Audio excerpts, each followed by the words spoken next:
The sun rises over Jerusalem, but this dawn feels different. The air is heavy. The world holds its breath. Today is not just another day, it is the day. The day that would change history forever. Every step he takes now echoes through eternity. Every glance, every word, every silence carries the weight of heaven and the sorrow of man. This is the beginning of the end. The day the Son of God walks toward his destiny. The last day. Approximately 2,500 characters, the sky is still dark when Jesus steps into the garden. The olive trees sway softly, whispering in the wind like silent witnesses. His robe brushes the earth as he kneels. The world around him is asleep, but heaven is watching. For 3 years, he has healed the sick, opened blind eyes, and spoken words that set souls on fire. Crowds followed him with hope in their eyes, believing he would free them from the chains of Rome. But freedom was coming in a way no one expected. Not through war, not through swords, but through surrender. In this quiet garden, Jesus feels the full weight of what is to come. The pain, the betrayal, the cross. He knows that before the light of dawn, he will be taken, beaten, and judged. Yet he does not run. He does not hide. His heart trembles, but his faith stands firm. He looks toward the heavens and whispers the words that will echo for generations. Father, if it is possible, let this cup pass from me, but not my will. Yours be done. The night seems to hold its breath. Even the stars dim their light. Drops of sweat fall from his face like blood, the sign of a man, carrying the world's sin before the world even knows it. Nearby, his disciples lie asleep, unaware of the battle raging just a few feet away. Not a battle of swords, but of spirit. Jesus stands alone, facing the darkness that no man could endure. He knows Judas is coming. He knows soldiers are on their way. And still, he chooses to stay. This is the moment when heaven's plan meets human fear. The Son of God, wrapped in flesh, kneels not as a ruler, but as a servant. And in that surrender, strength is born. The wind grows stronger, as if creation itself feels the tension. In the distance, faint footsteps approach. The end of peace. The beginning of pain. Yet through it all, his eyes are steady. His purpose unshaken. Because love, not power, brought him here. And love will carry him through the darkest night in history. Approximately 2,500 characters. Every story has a beginning. But this one was written before time itself. Long before Jesus walked the dusty roads of Galilee, the prophets spoke of him, the Lamb who would be led to slaughter. The King who would come not with a crown of gold, but with a crown of thorns. Now, that prophecy is no longer a whisper of the future. It's here, breathing, moving, unfolding before their eyes, as Jesus walks back from the garden. His face calm but heavy. The past 3 years flash like fading light. Every miracle, every tear, every soul he touched.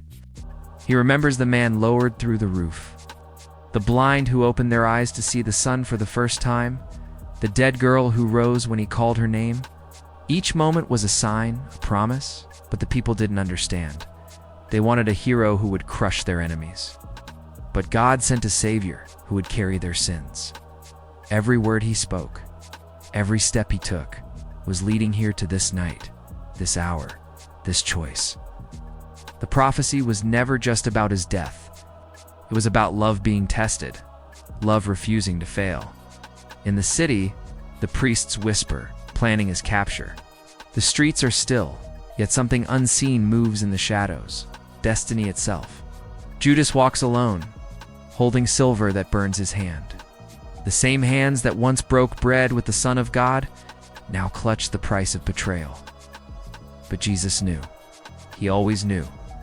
He spoke of it in parables, warned his followers again and again.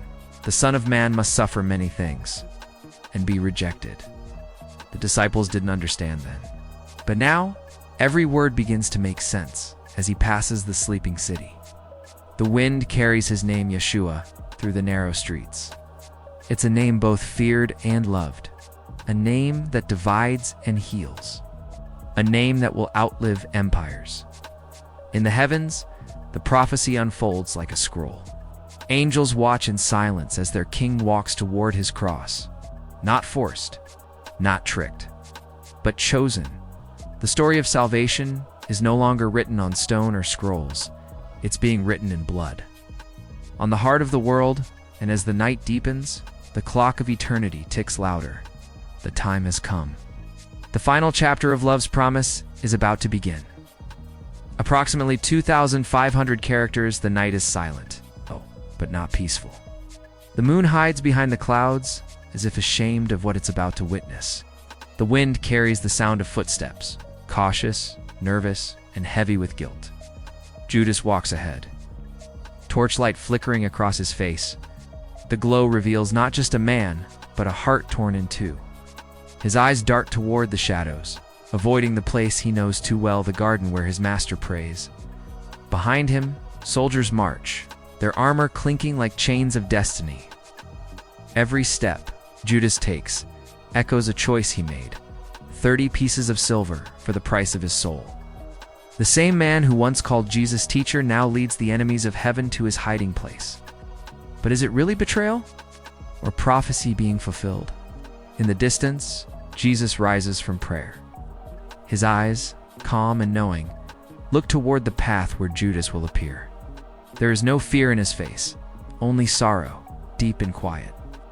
He turns to his disciples and says softly, "The hour has come." The sound grows louder, the rustle of armor, the crackle of fire, the shuffling of sandals on stone. The garden that was filled with peace now trembles with tension. Then, from the shadows, Judas steps forward. He hesitates. His voice trembles as he whispers, "Rabbi."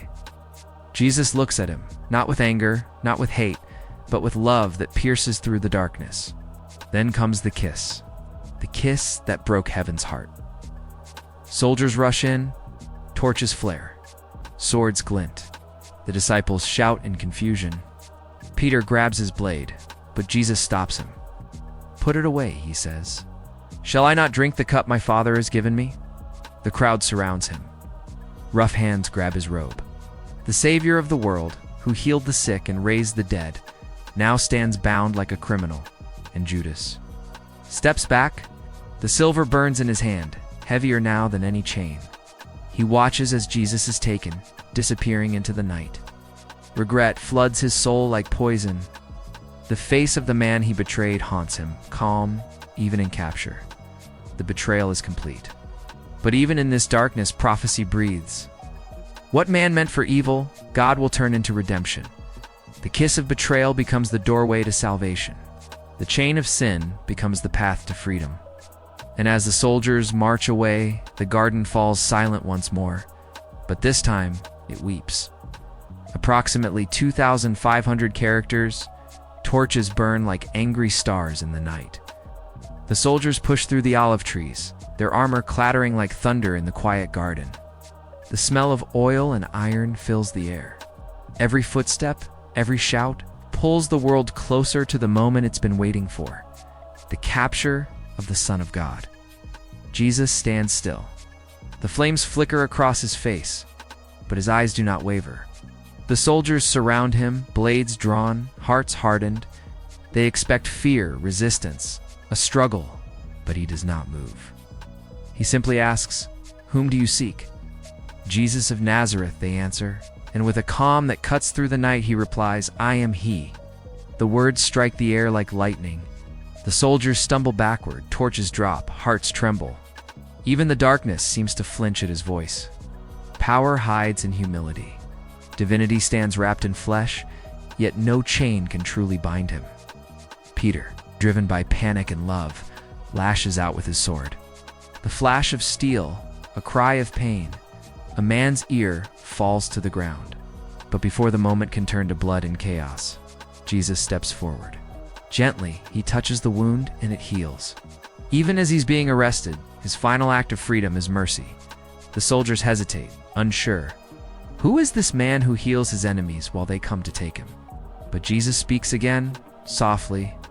"This is your hour, the hour of darkness," while they bind his hands. Rope tightens around wrists that once lifted the dead and blessed the broken. The disciples scatter, their courage melting into the night.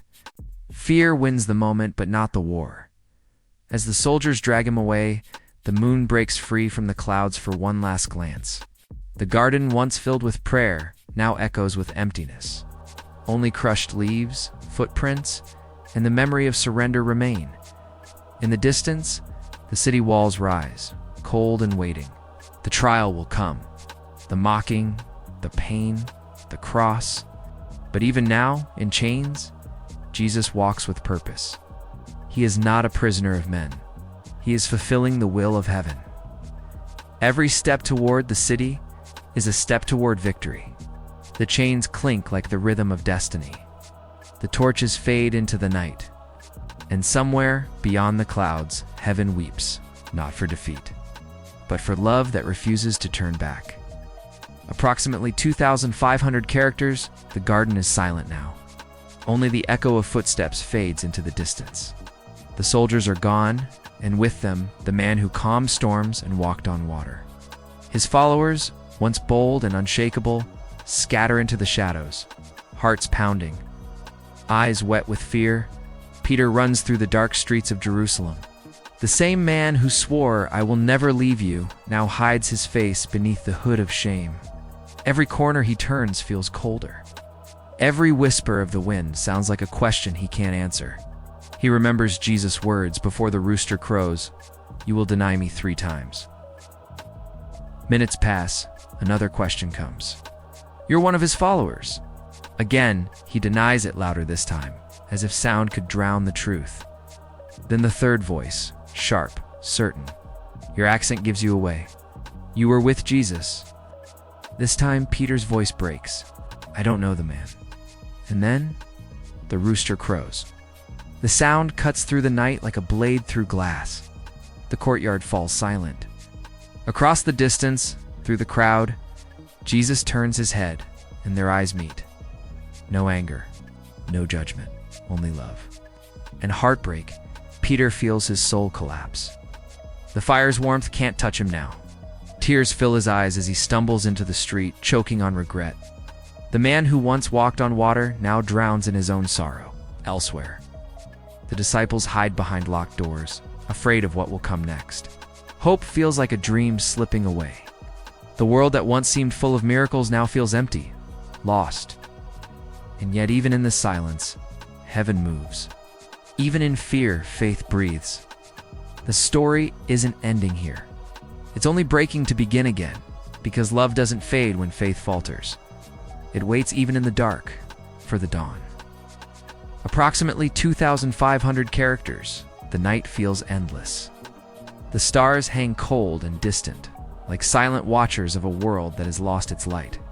Jesus is gone, taken, bound, and beaten. The disciples hide in fear, their hearts shattered, their faith trembling on the edge of despair. But even in the silence, something stirs. Something unseen. The plan that began before creation still moves forward, steady, unstoppable. In the darkness, love is not defeated. It is waiting. Waiting for the moment when the world will see what true victory looks like. Inside the cell, Jesus sits bruised and bleeding. His hands are tied, yet he holds all creation in his grasp. The guards mock him, laugh at his silence. But they do not understand. He could call down heaven with a single word, yet he chooses restraint. He endures because pain is the price of purpose. Outside, the city whispers. Some call him a blasphemer. Others call him a prophet. But the truth is greater than either. He is the bridge between heaven and earth. The promise made flesh. Every lash, every wound, every drop of blood is part of the plan. Not a moment wasted. Not a second out of place. The prophecy is not breaking, it's being fulfilled. One heartbeat at a time, the same hands that healed the sick now bear chains. The same voice that called the dead to life now remains silent before his accusers. And yet, even in silence, he speaks. He speaks through his calm, through his surrender, through the unshakable peace in his eyes. The disciples don't see it yet. The world doesn't understand it yet. But the cross, that cruel symbol of death, is about to become the door to eternity. In the stillness of the night, heaven holds its breath. Angels watch, knowing that dawn is coming. Not just another morning, but the morning. The one that will split history in two. Because love doesn't die in darkness. It grows roots there. It waits beneath the soil of sorrow until the light returns. And when it does, the world will never be the same again. Approximately 2,500 characters, the world stands still. The night that began in betrayal now hangs heavy with silence. The streets of Jerusalem glow faintly under a tired moon. Somewhere beyond those walls, the Son of God stands trial, bruised, bound, yet unbroken. The crowd screams. The leaders accuse. The same voices that once shouted Hosanna now cry out, crucify him. But even as the world turns against him, his eyes remain steady, not filled with hate, but mercy. He looks at them and sees not enemies, but souls worth dying for. The cross waits on a distant hill. The sound of hammers will soon echo through time. And yet, in that coming pain, something eternal is being born. This is not defeat. This is deliverance. Every scar will speak of love. Every drop of blood will write forgiveness into the story of mankind. And when the earth shakes, when the sky darkens, and when he finally whispers, it is finished. Heaven will open its arms. For 3 days the world will mourn. Hope will seem lost, and faith will tremble like a candle in the wind. But even then, even in death, his promise will not fade. Because love, real love, does not stay buried. The stone will roll away, the tomb will break open, and dawn will rise not just over Jerusalem, but over every heart that believes. The story that began in a manger will find its glory at an empty grave. The same voice that once called Lazarus from death will speak again, not for one man, but for all of humanity. And in that moment, when light floods the world again, death itself will bow. The cross will no longer be a symbol of shame, but of victory. The name Jesus will no longer be whispered in fear, but cried out in freedom. Because what looked like the end was only the beginning. The journey of the chosen leads here to the place where love conquers death, and history bends toward hope. And as the screen fades to black, a single line remains: the chosen. Season 6, his last day, becomes our first.